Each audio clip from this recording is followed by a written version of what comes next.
안녕하세요. 나만의 개인 맞춤 법무사 김영윤 법무사입니다.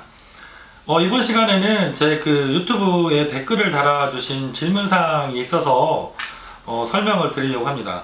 면책 확인해소에 대해서 설명을 해달라는 그 질문을 주신 분이 계셨습니다. 제가 지난 영상에서도 2, 3년 전에 올려드렸던 적이 있는 것 같은데요. 오늘은 그 부분에 대해서 면책 확인해소 어떤 경우에 진행을 할 수 있는지 설명을 드리도록 하겠습니다. 면책 확인해소라는 개념을 우선 말씀을 드리면 우리가 개인 파산을 신청하시고 이미 면책 결정을 받으신 분들 중에서 채권자 목록에 채권자를 누락을 하고 결정을 받으시는 분들이 간혹 계십니다. 이게 발생하는 이유는 대표적인 게 이제 채권이 발생된 지 오래되어서 기억을 못 하시는 경우들도 많이 계시고요. 법인을 운영하시면서 대표이사 직에 있었기 때문에 보증 채무를 갖고 계셨던 분들이 역시 시간이 오래되시면 일일이 기억을 못 하시는 경우들이 계신 것 같습니다. 기억을 못해도 발견할 수 있지 않느냐, 찾아낼 수 있지 않느냐 생각하실 수 있는데, 이게 어려움이 있는 부분이, 본인도 기억을 못 하시면 이 신용정보를 진행하는 법무사나 변호사 사무실에서 해드릴 텐데, 신용정보 조회를 해도 연체기간이 7년 이상 장기 연체가 되면 등록에서 누락이 되는 경우들이 많이 생기고 있고요.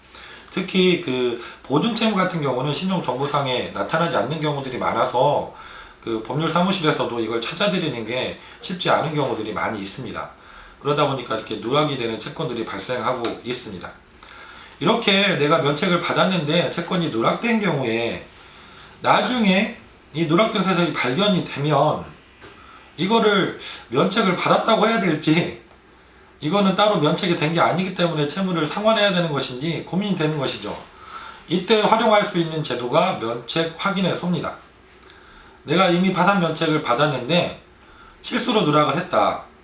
그래서 이 채권도 누락이 되었지만 면책을 받은 것으로 확인해 달라. 그래서 이 소송의 이름이 면책 확인해소입니다. 이런 경우들이 사실은 많이 계시고, 제 영상을 보시고도 전화가 오셔서 사건을 제가 많이 진행을 하고 있는데요. 법원에 면책 확인해소를 제기하면 거의 99% 다 승소를 받게 됩니다. 제가 딱 한 건 패소를 한 경험이 있는데요. 이분은 너무 명확하게 알고 있었던 것을 채권자 쪽에서 증명을 했기 때문에 패소를 했던 적이 한 번 있었고요. 모든 경우에, 대부분의 경우에는 승소 판결을 받게 됩니다. 근데 이제 이거는 크게 두 가지 경우로 좀 구별해 볼 필요는 있습니다. 채권자가 금융기관인 경우, 그리고 채권자가 개인 채권자인 경우, 이걸 조금 구별해 볼 필요는 있습니다. 채권자가 금융기관인 경우에는 대다수 누락되는 경우가 채권이 장기 연체가 되면 채권이라는 것이 양도가 돼서 팔려다닙니다. 그래서 내가 채권이 발생한 지 5년, 10년 이렇게 되신 분들은 채권 양도가 한 번만 이루어진 것이 아니라 여러 번 매각이 되어서 내가 전혀 알 수 없는 채권자로 바뀌어 있는 경우들이 많고, 이 과정에 당연히 모르는 것이 당연하다고 법원에서도 판사님들이 생각을 하시는 거예요. 그리고 채무자가 금융기관 채무를 있다는 것을 알면서 고의로, 내가 악의로 알면서도 누락할 일은 사실상 없지 않습니까? 그래서 법원에서도 면책 확인해소를 금융기관 채권자를 상대로 제기를 하면 대부분 승소 판결을 받게 되고요. 요즘의 경향을 보면 오히려 채권자 쪽에서 답변서가 이렇게 들어옵니다. 원고의 신청을 내가 인정하겠다. 다만 소송 비용만 각자 부담으로 좀 조정을 해달라. 그렇게 해서 답변서가 들어오는 경우가 요즘에 아주 많습니다. 채권자 쪽에서도 인정을 그냥 해주고 있는 것이죠. 그래서 면책 확인해소를 본인들도 받아들이고 있습니다. 그래서 대부분은 아주 간편하게 변론기를 다녀오시는 일도 없이 해결되는 경우들이 대다수인 것 같습니다. 그리고 이와 구별해서 두 번째로, 채권자가 개인 채권자인 경우에는 조금 얘기가 다릅니다.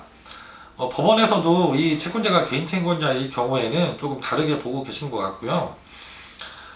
금융기관은 내가 몰라서 누락하는 경우가 당연히 거의 다지만, 이 개인 채권자들은 사실은 신청하시는 채무자들께서 내가 인간적인 도리상 그분은 넣을 수 없다 해서 빼고 진행하시는 경우도 있고요. 만약에 그분을 넣으면 내가 절차가 복잡해져서 면책받는 게 어렵지 않을까 해서 고의로 누락하시는 경우들도 있는 것 같습니다. 그러다 보니까 법원에서도 이 개인 채권자가 채권자인 경우에는, 개인이 채권자인 경우에는 모두 다 채무자편을 들어주시면 않고, 정말 내가 악의로 알면서도 뺐는지, 정말 모르고 있었는지, 이것을 구체적으로 누가 입증할 수 있는지에 따라서 판결이 달라지고 있는 것 같습니다. 오늘은 제가 그 질문 주셨던 사항인데요, 면책 확인의 소에 대해서 간단하게 설명을 드렸습니다.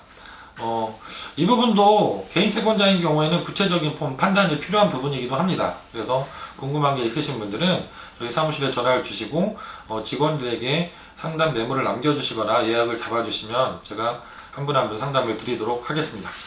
김영용 법무사였습니다. 감사합니다.